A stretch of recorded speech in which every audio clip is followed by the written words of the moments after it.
Halo semua, saya Sekar dari kelas 12 IPS 1, absen 20. Jadi pada kesempatan hari ini, saya akan membahas tentang tugas sejarah yang diberikan, yaitu dampak negatif dari iptek di bidang pendidikan. Nah, sebelum kita akan lanjut ke pembahasan intinya, kita harus tahu dulu apa itu iptek di era globalisasi. Jadi iptek itu ilmu pengetahuan dan teknologi, yang artinya sumber informasi yang dapat meningkatkan pengetahuan seseorang di bidang teknologi. Sedangkan globalisasi itu artinya menyentuh seluruh aspek penting kehidupan di mancanegara. Jadi bukan di satu negara aja, tapi udah hampir di seluruh dunia. Itu namanya dikatakan globalisasi, kan. Nah, contohnya ada misalnya satu mesin ketik. Dulu tuh kan kita masih pakai zaman dahulu, nenek saya cerita katanya dulu masih pakai mesin ketik. Nah, sekarang udah seiring berjalannya waktu udah ada yang namanya laptop, yang mana itu lebih praktis dan lebih mudah dibawa kemana-mana.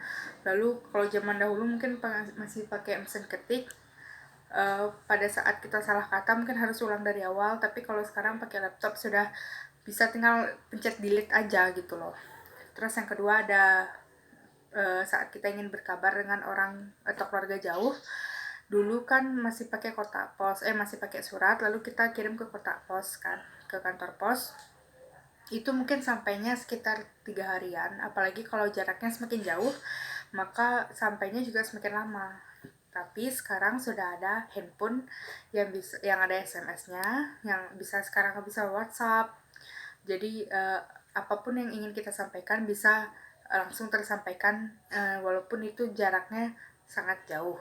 Dan kita juga bisa yang namanya saling melihat wajah, video call dengan keluarga yang lokasinya jauh dengan kita gitu kan istilahnya. Nah, sekarang kita langsung ke topiknya, yaitu dampak negatif dari sekolah atau sistem pembelajaran tidak harus tatap muka. Nah, saya di sini akan memberikan tanggapan saya sendiri sebagai siswa.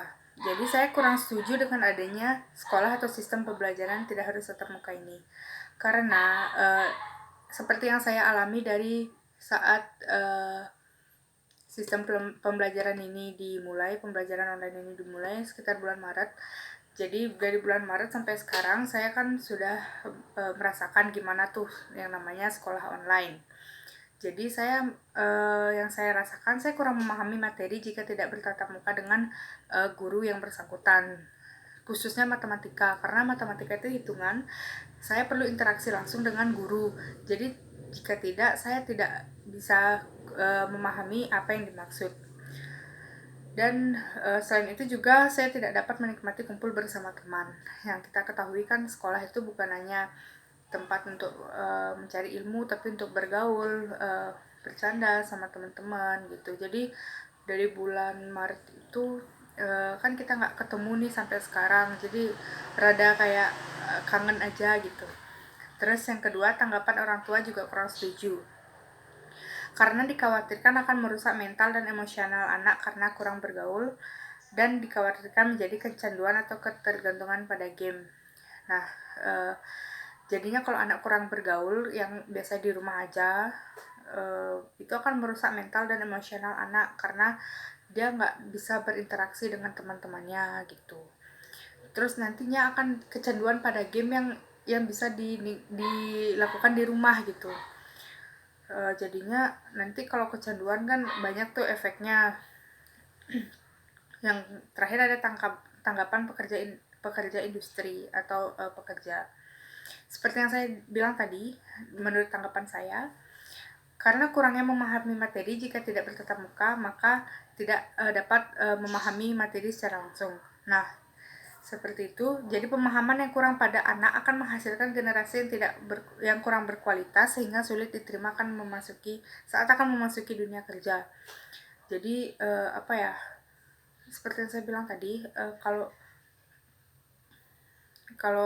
anak-anaknya sendiri kurang paham dengan materi yang diberikan, maka saat ujian pun dia tidak akan mengerti. Seperti yang saya alami, misalnya kayak ekonomi, matematika, kan ada akuntansi, dan matematika khususnya hitungan kan.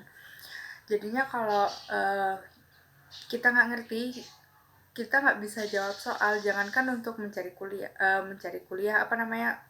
kampus yang diinginkan, jangankan mencari kerja, mencari kampus yang kita inginkan pun kayaknya sulit karena kurangnya pemahaman materi yang harusnya kita pelajari gitu.